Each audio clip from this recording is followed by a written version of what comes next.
That's actually a really good point. So those of us in the eastern half of the country enjoying much warmer than average temperatures, it's going to be coming to an end very abruptly, probably by early next week. Yeah. And we're going to get a lot colder. Yeah.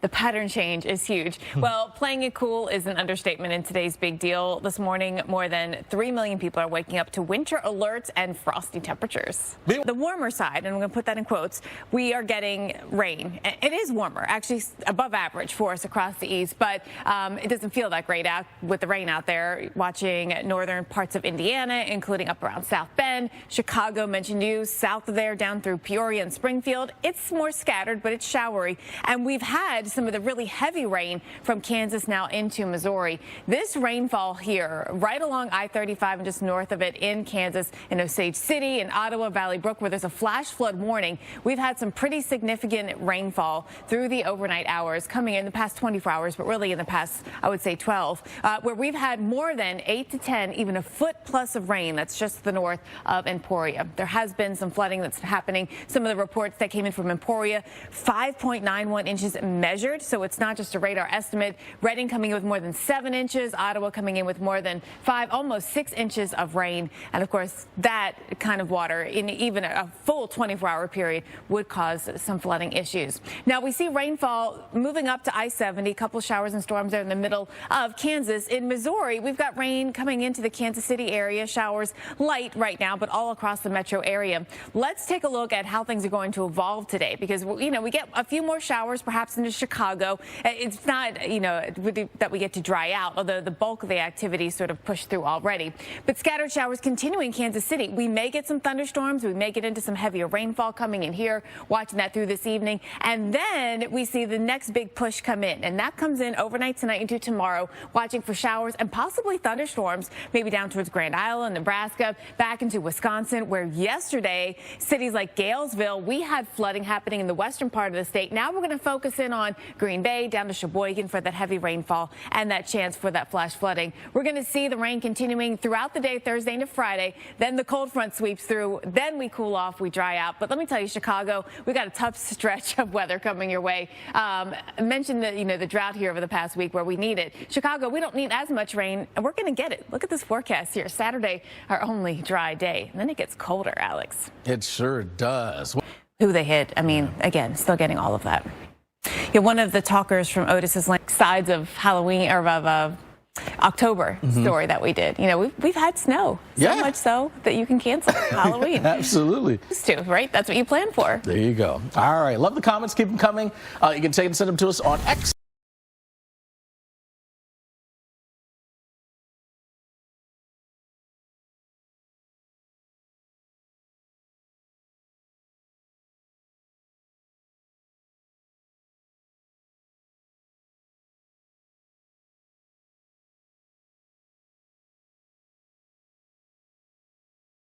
Tomorrow and the next day.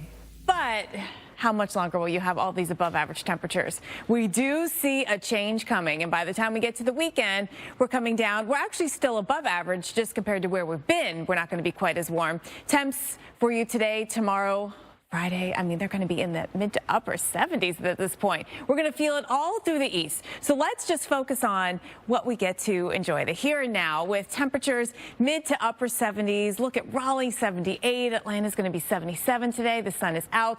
Beautiful weather there. It is a little on the hot side, though. Places like Jackson, 86 degrees there. New Orleans, 85. And, you know, even up towards St. Louis, 79 degrees. It is the warm side of what you might expect late October. It's well above average. Temps are running about 10 to 20 degrees above average today. We're going to see this big ridge of high pressure that's been dominating the east continue to be our story, and it just nudges, and it actually gets a little stronger as we look at the next 2 days, kind of nudging to the east a little bit more, sending more people above average tomorrow, 218 million above average. And then on Friday, you know, we have a front making progress, but it's just through the Great Lakes, the western lakes. The eastern lakes are still going to be very warm, and a lot of the east still above average. So much so that we could be breaking breaking some records. Now we get to it by Friday. Temps going to the 80s in Atlanta and Raleigh, and up towards Richmond. Numbers are going up. D.C., 82 degrees. That is close to breaking a record. 83, the record to beat. It would be tying in Toledo at 78. St. Louis, we're coming close, just 2 degrees from a record. Philadelphia, the Phillies might not have won last night, but you might be winning in the record books when you see these numbers coming in at the end of the week. Temps are going to be very warm in the upper 70s. Then we go to Saturday's forecast, and we're still talking about record-breaking temperatures. New York City at the JFK airport, that would tie a record. Nashville in the mid-80s. We're still enjoying this high pressure. We're still going to have a very nice day out there. Thankfully, this time of year when you do get these warmer temperatures, at least you don't have all the humidity with it. So we'll be running that above average conditions here all through the weekend. From D.C. to Atlanta, high pressure still in control. The sun will still be out, looking good as we get here through the end of the weekend. You get to enjoy a warm and sunny one across the east, Alex. All right. Yes, indeed. But some changes. Yep. Big changes, though, are on the way. Yeah. First, we got to get through the rain. Now, right now, again, fairly quiet, cloudy, but quiet. Few very light showers back off towards the west. We're going to see a few of these showers continue to work in, perhaps during the day today, but this is where the big event is. It's still hanging back in West Texas. So we have a ways to go in Dallas until this gets in. We do. In fact, west of Oklahoma City also finding some of that rain. South of San Angelo and San Angelo itself under flash flood warnings right now. That's where everything's been training. You notice it was kind of moving from south to north and not necessarily from west to east. So that's going to put us in some heavy rain potential. Flood watches are up, including San Angelo, where the rain is heavy right now, but also including Oklahoma City, where it's headed. Absolutely. So there you can see there's that south to north motion. There's a little bit more of the thunderstorm activity, so more robust storm showing up there and also there just west of Oklahoma City. And you notice in today's outlook for thunderstorms, it tilts, but not a whole lot. I mean, we're going to see some movement, not a quick movement east with this whole line, meaning heavy rain will be possible along with that threat for severe weather. It's not a big threat, but look, we saw some lightning out there already. Lightning will be a risk, maybe some hail or damaging winds. So let's work our way through the day, future radar time, and there's the activity continuing to move again south to northeastbound. And then you see there is that sort of northern extent of the shield of rain that does try to pivot eastbound a bit. Dallas gets in on that as well as we head into our Thursday morning. Everything pushing a little bit farther east throughout the early part of the day. I mean, we saw all that looming in West Texas. It really takes until overnight tonight for the storms to come in, but then they bring in about 3 to 5 inches of rain, pretty widespread. So flooding is going to be a concern. I mean, there's a whole big zone of areas that we're watching for that with the heavy rain potential. A few showers northbound here for us, clearing Chicago, heading over towards Detroit. So have that rain gear ready before you head out the door. The models didn't tell us this was coming. This are finding themselves very quickly over conditions that will allow them to get real strong really fast. I mean, look, as you mentioned, this time yesterday, we were looking at it as a tropical storm, thinking maybe it gets to Cat 1. Right. Maybe it moves well east of Acapulco. Maybe this time yesterday, residents in Acapulco were thinking it would be breezy and showery and rainy. That's about it. And then, of course, last night, we ended up with a landfall in Cat 5. Yeah. Right. Again, Cat 5. Strongest on record to make landfall in Mexico. I look back, of course, Patricia we've talked about, but Wilma, I remember that being a strong one, right? Wilma was a strong Cat 4, and that was over in Cozumel. So this is the strongest on record. This part of the Mexican coast has never seen a landfall this strong, at least in the record that we have. So going back a long way. So this is a very big deal. Exactly how strong it was, I think the forensic analysis will go back and we'll help sort of assess that. We had a reconnaissance in there a few hours before landfall. I think it was 115 knots, so Cat 3-ish, maybe a little more. But we don't have the data right as it made its final approach. Just a note about that recon. I was reading a tweet from one of the pilots who said they were expecting a minimal hurricane, and then they found themselves flying into a Cat 3. Wow. And so all the other data that you would use, whether it's just looking at the satellite representation or any other data around, didn't really lead us to that point, even at that point in its lifespan. It was happening so fast. There was a burst of lightning right around, well insulated from some of the surroundings. But here's the thing. I mean, last night when I went to bed, all of the most dangerous weather was concentrated in a few miles. Amazing. Okay, so as we look at this, People are asking, how is this possible? What could have led to this incredible rapid intensification? Well, there's the rapid intensification going back just 24 hours there. You can see that going from a tropical storm to a Cat 5 in such short order. Here's a recap of the satellite pictures showing you that this thing is getting very, very well organized here on the final approach. And there it looks last night. No doubt this was going to be a nightmare scenario, the worst case scenario that you can think of, looking like that over Acapulco just after midnight local time. But you asked the question, and we're going to stick with this, guys. It went over warm water, warmer than average, but the heat content, there was a localized pool of very high heat content that Otis went over on approach that gave it all the fuel it needed to become a Cat 5. This is very, very unusual. Yeah, but that's a trend we see with most rapid intensifying hurricanes, is this big pool of oceanic heat. Comes with snow, so maybe not there in Omaha, but other spots, and that's what I want to focus in on here is where we have the cold air coming in behind it, we will also have the snowfall. So here we get to the end of the week, and temperatures are going to be dropping. We're not just dropping below average. We will be looking at record cold temperatures behind this front. So the upper level disturbance that swings on in, that's going to help contribute to spreading out the snowfall from Montana, Wyoming, into Colorado, also into the Central Plains. We've got some snow chances. Now, how much will actually stick? Yes, that's part of the challenge. You know, this time of year, it is difficult to get sticking snow all the way down at some of the lower latitudes, but not in the mountains. So we're definitely going to see that. Aspen, Vail, Steamboat Springs, all looking at some great snow coming in here to help work on that base as they get ready to open up ski season. We're going to be also watching some snow, though, somewhere here across, there'll be a stripe of it somewhere here across the plains, the northern plains, and we're watching from Nebraska, maybe even Sioux City, Iowa sees that, watching into your early Sunday morning. And the timing is everything, too, because now this is falling before the sun comes up. So anything happening overnight while it's dark without sun, insulation, even when it's cloudy, you get that insulation coming in. That will allow us to at least get a coating of snow on some of the grassy surfaces. And Kansas City, we are looking at you. Could you wake up and see a few snowflakes out there early Sunday morning? It is possible. It is not, it's not going to be a shovelable snow for you, don't worry, but it is possible that you look out your window and you see that. Now, here's where the snow could actually stick. So we're watching, of course, the mountain locations, but there's a chance, this is the European model, there's a chance we see it all the way down through South Dakota and Nebraska, perhaps 3 to 5 inches. Could there be pockets of heavier snow? Yes, it is a possibility. We'll watch for that with the GFS model. Nebraska is that spot where they're putting that great possibility of maybe a half foot of snow right there. So look, we are still several days out from this happening. You know how uncertainty goes with snowfall forecasting, but you need to be ready for this here. Is that common? No, it is not. If you look at snow probability when it comes to Halloween for an inch or more, it's very low chance in Nebraska here, maybe 3–10%. So this is not something we see every year. Alex, You're as a kid, definitely not. You just got to adjust out there. No doubt. For me, it's got to be when it's hot. Because back in the day, now things have changed now, but back in the day, the costumes, they were the plastic. Oh, yeah. Yes, I do remember that. But you would still go. It's in your life. The Weather Channel has you covered from coast to coast, and we've got a big series of storms, because it's really two kind of back to back, that is going to bring snow, possible severe, and it'll run into high pressure to start, but eventually it does make progress all the way through. I mean, I'm kind of looking at the weather maps for the most of the eastern part of the country, enjoying nice weather, warm weather.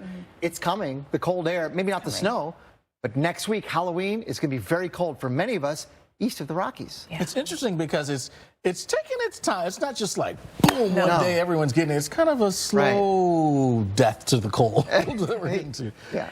I mean, you have to be impressed by the strength of the high pressure in the east for now, holding off all of this. Because where this is happening, we're going to be looking at maybe a foot and a half, 2 feet of snow in a few spots, mountain locations, but we will even see some snow chances all the way down into the plains. So we will talk more about that coming up. We also want to bring you into what's happening in the tropics. Otis, Category 5 Otis, made landfall last night on the western Mexican coast. And you're probably like, wait a minute, Category 5? We left us yesterday and this thing was a tropical storm. And how is that possible? Rapidly intensified. And we're seeing some of the images here from the nighttime hours, early morning here for you. And you can see trees down. And that is going to pale in comparison to what we eventually see in terms of the damage here from this system. Yeah, and you asked the question, so you may be wondering, had it going anywhere near what it ended up accomplishing. And another reminder that we're just not quite there yet with the intensity. And that's okay, but we just have to know that and be on guard next time. And track too, to be quite honest, because this took a different track than was expected. The Hurricane Center, they did a great job, and they did the best possible job in the worst nightmare scenario you can think of. Kudos to them. I know many of us feel bad for what happened, and we're just now starting to figure out it all. But, you know, we're there, and they were trying as hard as they can, and we were all were along with it. We're going to dissect this. That's coming up this morning here, so stay tuned for that. It's about 40 past the hour. But we also into eastern Wisconsin. So let me show you, first of all, where we had all the storm reports. Minnesota, Wisconsin, really stretching across the entire state. And up into the UP of Michigan, a couple of reports coming in over across lower Michigan as well, mostly non-thunderstorm winds there. But a lot of hail reports, mostly about quarter-size hail, some of them a little bit bigger, up to golf ball size. We've also had some heavy rainfall. And so far today here in Kansas, that's where we've seen the biggest totals coming in just north of I-35. There are some flash flood warnings that stretch from Emporia over towards Ottawa. That's where we've had more than a foot of rain in at least a few locations. That's as bright as hot pink color, with radar estimates coming in at about a foot right in here. Now, there's a number of spots with ground truth reported of at least 5 or 6 inches of rainfall. And so,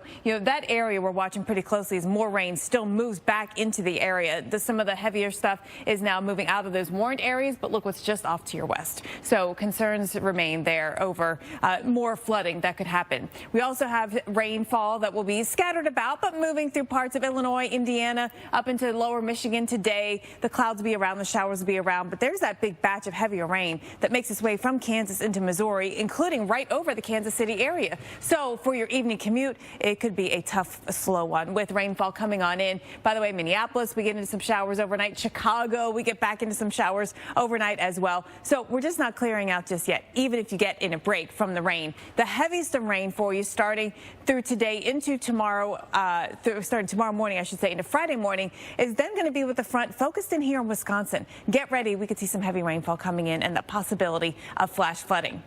Another spot waiting for the rain is Dallas. That is indeed. Means that we're rainy, though. Do you? I don't believe I had one. October is a fairly dry month. Generally, yeah. So I think most times than not, you kind of stay dry.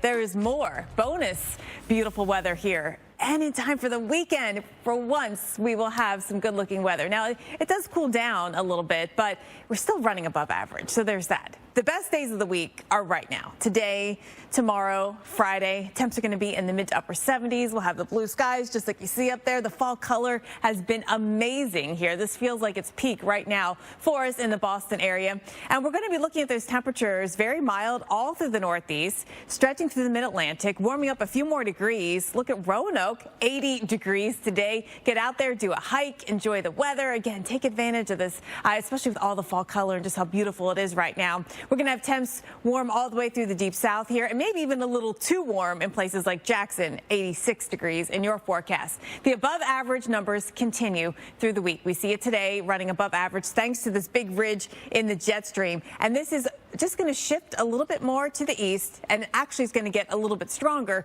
giving us the above average readings now for more people tomorrow, 218 million above average. And by Friday, 209. The front makes a little progress, but not much. So still from the eastern Great Lakes all the way down to the deep south, we're going to keep it warm getting into the weekend. So Friday's forecast could be record breaking. Washington, D.C. looking at you, 82 degrees. The record to beat is 83. We're coming close. Toledo, upper 70s. That's not normal. That would tie a record high for us. St. Louis, 83, would come close to breaking a record. And Philly, sorry to hear about the Phillies there, 79 degrees, though, might get you close to a record as we get into your Friday. And Saturday, still watching a few spots in the Northeast, like Bridgeport, Connecticut, 77. That would smash the old record of 72.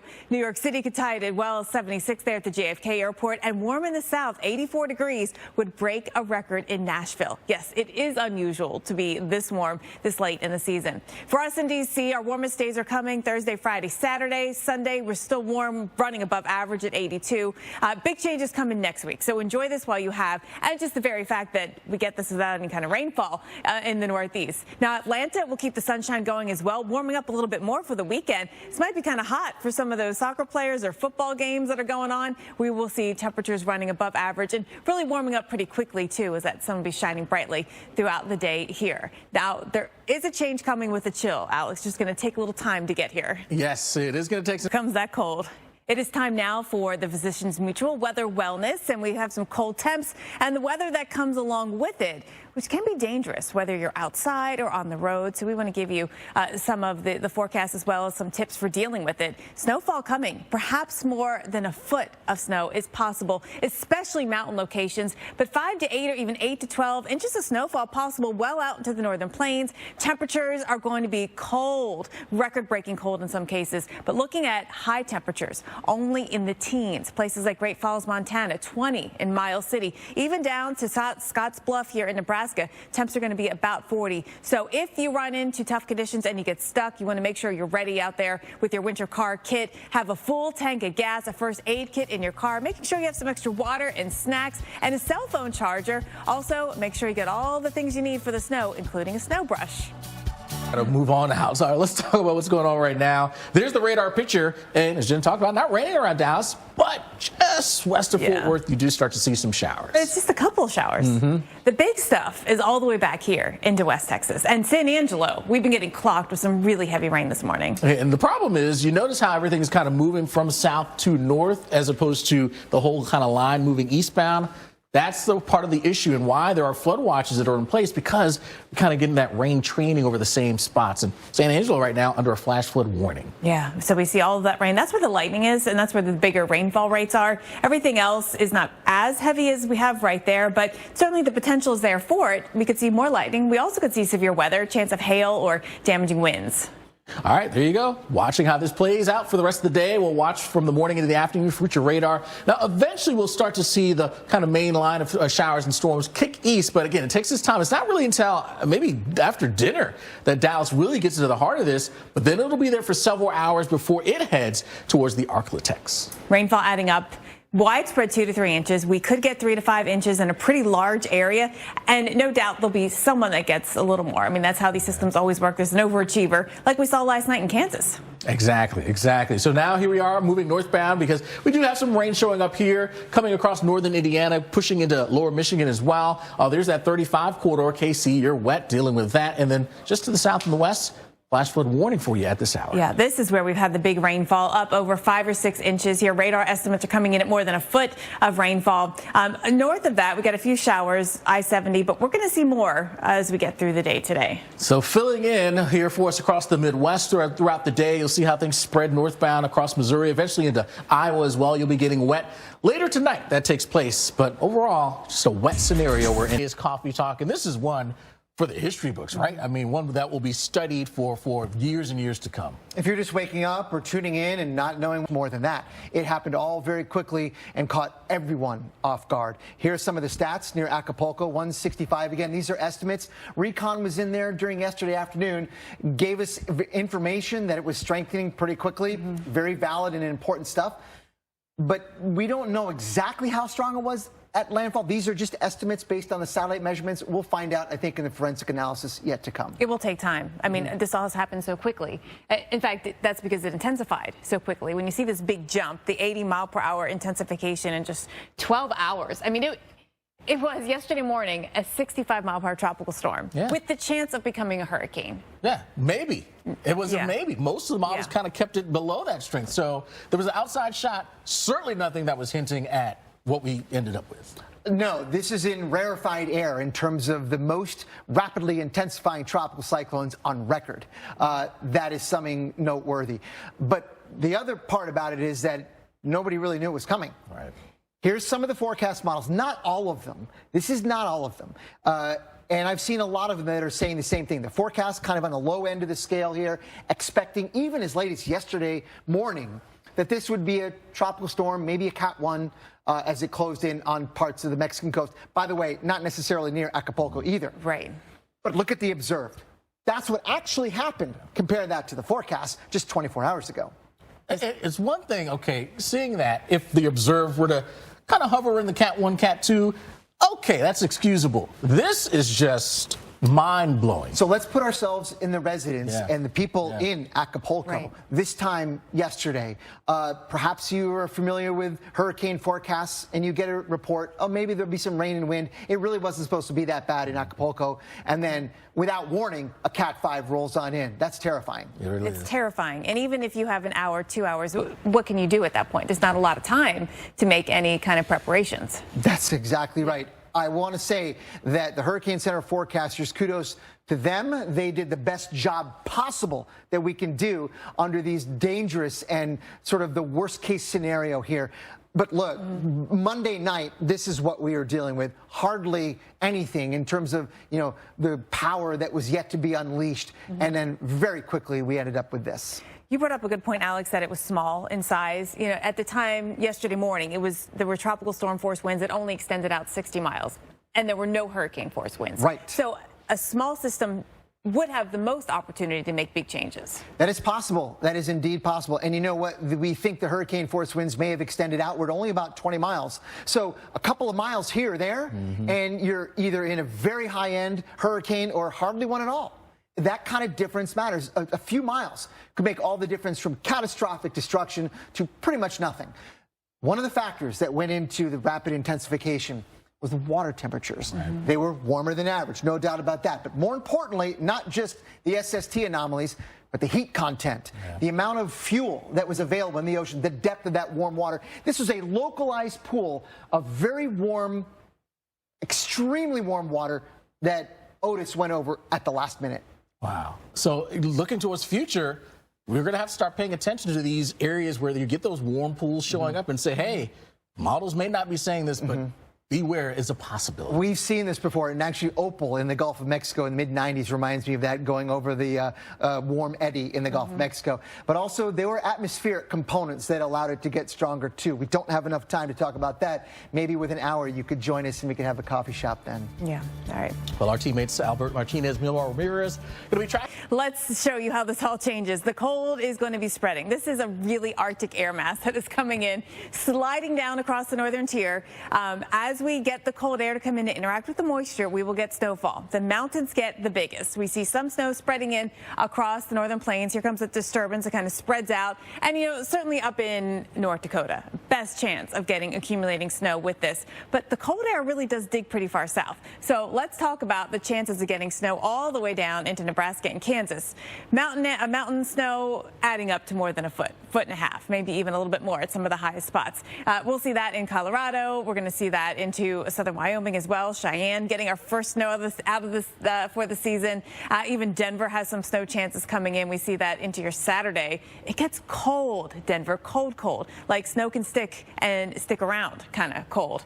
We watch that into your Sunday. Then we take a look at what goes on here across the plains. So this is the Euro model. We got a widespread area with about maybe 1 to 3 inches, pockets of a little bit more. The GFS model has a swath of perhaps 5 to 8 inches. Now this is into the weekend, so no, we still have some time to wait for this to all evolve out. But there's a chance, and there's a chance in an area that doesn't necessarily see snow around Halloween. It's, 3 to 10% chance based on climatology. So the probabilities based on history are not that high. But when you look at the forecast for Cheyenne, for example, and you have a little higher probability based on history, we've got snow on the forecast Saturday and Saturday night, and it's down to 12 on Saturday night. So if the snow falls, it's going to stick, Alex. Ooh, indeed. And well, actually, those are good when it's warm, too, because I think they have like a fan inside them, Oh, that is true. Yeah. That might be the all-around costume to not deal with all the weather issues, except for maybe wet. Did you pick your costume yet? Costume is picked. Yeah. Are you going to wear it? I don't know. Oh, okay. Do we have permission? I don't know. We have to ask the bosses. I know. It doesn't seem like they would be. Welcome back, everyone. That's right. We are here with you through the mid-morning hours to get you ready for the big events in your life. The Weather Channel has you covered from coast to coast, and we've got a coast-to-coast storm system that we are tracking.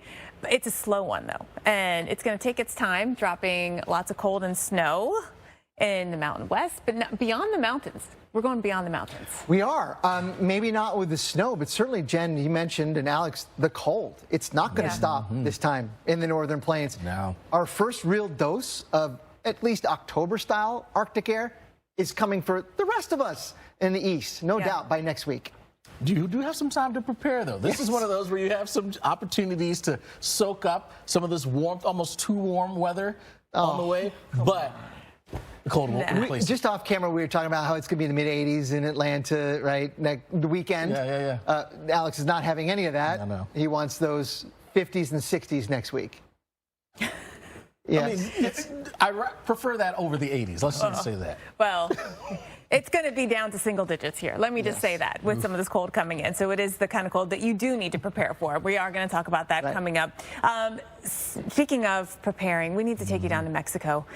This is breaking news, which is Hurricane Otis, which made landfall overnight near Acapulco as a Category 5. Which may be a shocking thing for you to hear if you were joining us yesterday. This thing was still a tropical storm, and now you're hearing a Category 5 hurricane making landfall in Acapulco. It was a tropical storm this time yesterday, and the expectation was, by all accounts, every model practically that you could find was saying this was not going to get a whole lot stronger until it did. Right. What is going on with no necessarily, desire or interest or need to go back to the weather forecast yesterday evening to know it was coming? It hit you very surprisingly, I think. We're going to take you into more scenes from what happened here, talk more about the meteorology behind what happened here. That's coming up in about 40 minutes. On through the day today in Chicago, a few showers are in the area. You can see north of town especially. A little bit more rain moving through northern Indiana. A few showers into lower Michigan right now. Nothing all that heavy. The heavy stuff really fell overnight in Kansas. We saw some estimates coming in with nearly a foot of rainfall.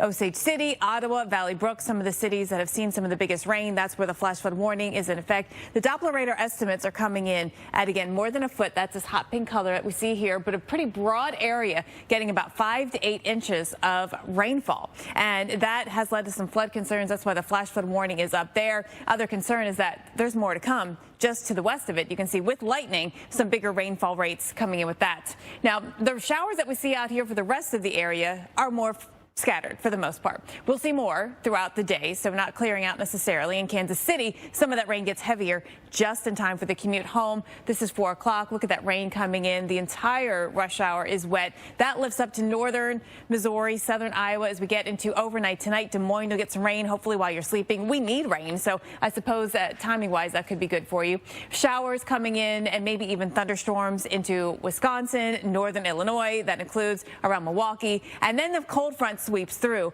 by Friday night, and all the big temperature changes come in with it. The rain comes to an end, but the air really cools off as well with that.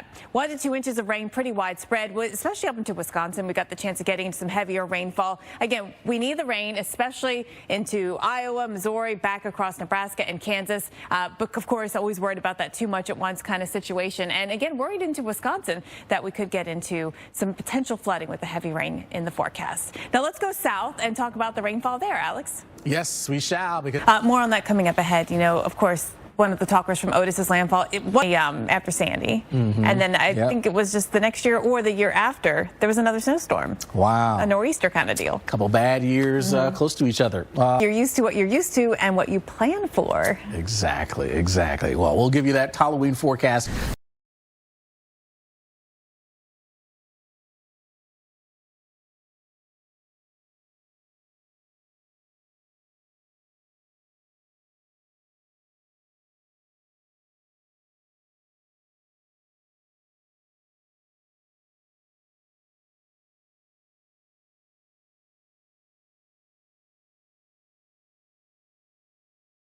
Southeast. Let's talk about these temperatures and the warm readings that we're going to have. Pittsburgh, for example, 73 today. How about 75 tomorrow and Friday? Thinking about maybe taking off for the rest of the week. If you've got any days to burn, use them. We've got temperatures that are going to stay above average on Saturday and Sunday. It cools down a little bit from where we've been, but it's still above average, and you're still going to have some dry times, which is also key considering the kind of weekends that we've had lately in the Northeast. Now, temperatures across the Mid-Atlantic warm today. We're well above above average. South, we're well above average. 80 in Nashville, 86 in Jackson. Is that too warm? Maybe a little bit. But we're going to keep this above average thing going for the rest of the week here in the east. All that cold air, we'll get to that. That's all bottled up across the northwest and northern plains. We have a big ridge of high pressure that is the main focus here. Big sprawling high aloft and at the surface. And that's keeping us dry. It's keeping it warm. The ridge actually gets a little warmer over the next few days across the east, sending 218 million above average. Friday, 209 million, still above average. The cold front does start to make some progress. But look, it doesn't move fast. So we do have some nice warm temperatures continuing into the weekend. You know, this time of year, when you're above average, for the most part, it is pretty comfortable. I mean, hard to complain with 81 degrees and some sunshine, and it looks similar to like Pittsburgh here outside in Raleigh and the Chapel Hill area. Temps are going to be warm in Florida. Now, this could be too warm. Tampa, 87, Miami, 85. Maybe you're ready for some of those cooler times. But it will be record-breaking. And in places like D.C., that would at least come within a degree of breaking a record. 82 is the forecast. The record to break is 83. Toledo, 78 degrees, would tie it. St. Louis, we'd come close. Philadelphia, 79 degrees. At least you have some good weather. If you don't get a Phillies win, I guess at least you have some good weather, right? Sorry about that with the Phillies there in Philadelphia. Saturday's weather, though, is still going to be warm. At JFK at the airport, 77 would break the record of 76. We should also smash a record in Bridgeport, Connecticut, 77 degrees. And in the South, we'll be breaking records. 87 in Birmingham. That would break the old record. That's hot. You're almost thinking about opening your pool back up, right? D.C., our temperatures stay warm. We're heading up to those nearly record-breaking readings on Saturday. We keep it above average and still sunny into Sunday, which is key, Alex. We're finally going to squeak out a good weekend here in the Northeast. That is true. Wet scenario here for us. The good side of this is we need some of this rain, so we'll take a bit of it. Right now, not a whole lot ongoing here in and around Dallas. A few very lighter showers back off towards the west, kind of ahead of the main area of showers, which is off to the west. I know, when you see that zoomed-in view, you think, oh, wow, okay, we got some showers. No, they're all back here, and it's really hanging back in a slow way. Slow indeed. Now, everything seems to be moving south to north for the most part, south-north, but the eastward progression, it's not really happening very quickly. So that's part of the problem and why we have these flood watches in place, rain coming over the same spots over and over. Yeah, it's watching that west of Dallas and Fort Worth, really. That area for today is going to be in the rain. And, you know, with that movement, you're not going to see a break. By later today into tonight, we start to see it finally get a bit of a move on. So you see how it's tilted a little bit with our orientation of how we're going to get possible storms. Dallas, you're in it. Fort Worth, you're in it. San Antonio, almost in it. Yeah, just getting closer and closer and closer. So here we are moving from the morning into the afternoon. Future radar showing you how everything progresses slowly eastbound. It's really not until we get to maybe 7, 8 o'clock that the heart of the rain gets to Dallas, and then it pushes east from there, moving into late tonight. And then all the change begins. We do have rainfall that could be heavy, a couple of inches, maybe even 3 to 5 inches possible. And that could start to bring in some flood concerns. So pay attention to your weather here. Yeah, absolutely indeed. We need the rain, just not too much too quickly. Incredible scenarios. It's one thing to have something rapidly intensify when you kind of see it coming. When you don't, that's a whole nother story. So just to set the table here, with no expectation that it would become much stronger by any measure. I mean, there were no models, there was no guidance really telling us this was going to happen, but it did at the last minute. This is what we ended up with on estimation. Again, forensic analysis after the fact, we'll know exactly how strong it was because we don't have the reconnaissance in the last final hours of exactly how strong it was. But these are best guesses, and I can tell you the images coming out and the stories coming out and the reporting will be devastating. Yeah, I mean, everything was happening faster than could be observed almost. The hurricane hunters described flying into it, and they were expecting to fly into maybe a Category 1 hurricane. It was a Category 3 at this point, but it didn't look like it yet on the satellite perspective. So things were happening fast. Happening very fast. And then we started to see a lot of lightning develop with some intense convection right around the inner core. That suggested that this thing was tapping onto something, perhaps, that was going to allow it to get very, very strong very quickly. We'll talk about that in a second, but this is how quickly it all happened in a matter of hours. Among the fastest rates of intensification ever observed in either the Pacific or the Atlantic basins, right among the very elite few. I mean, look at it. Tuesday, yesterday, right around this time, still a tropical storm. Tropical storm. I mean, less than 12 hours? Right. 12 hours, this thing shot up. I mean, yeah, if you just observe what, with the data that everyone had, all meteorologists had to work with was the modeling and what we were looking at on satellite. And neither one of those really showed any signs of intensification. So those are the forecasts as of early yesterday and even Monday night, suggesting that, look, we're going to be dealing with probably a tropical storm. This is only a small subset of all of the models, but many of them, if not nearly all of them, were saying the same thing, that this was in all likelihood going to be a tropical storm or maybe a Cat 1. What actually happened is in green. Look at that. Out of nowhere, It just took off. Let's talk about some of those factors, because the satellite presentation suggested that a lot of deep convection was blowing up out of control at the last minute. At the last minute is the key, right? We didn't have a lot of leeway in lead time to get out of its way, essentially. That's what makes this such a nightmare situation. Not only do we have rapid intensification, but we had rapid intensification towards land in a populated area. Imagine being in Acapulco and getting your forecast yesterday morning, like you might, and many of us might not even do that. We would get it and think, okay, it's going to be breezy, kind of showery. Most of the weather is going to be, anyway, well removed from us. And there's no way to account or prepare for that, because it all happens so quickly.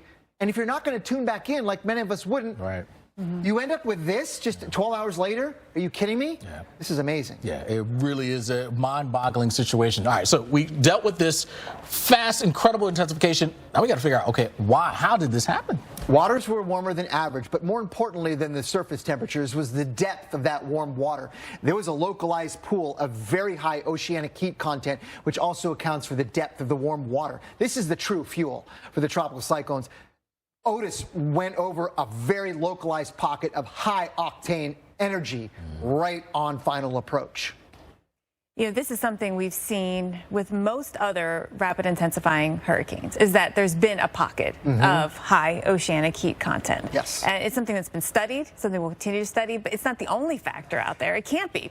There were atmospheric components as well, but overall, this was like the nightmare scenario. Hurricane Center did the best available job that anybody could have done. Wow.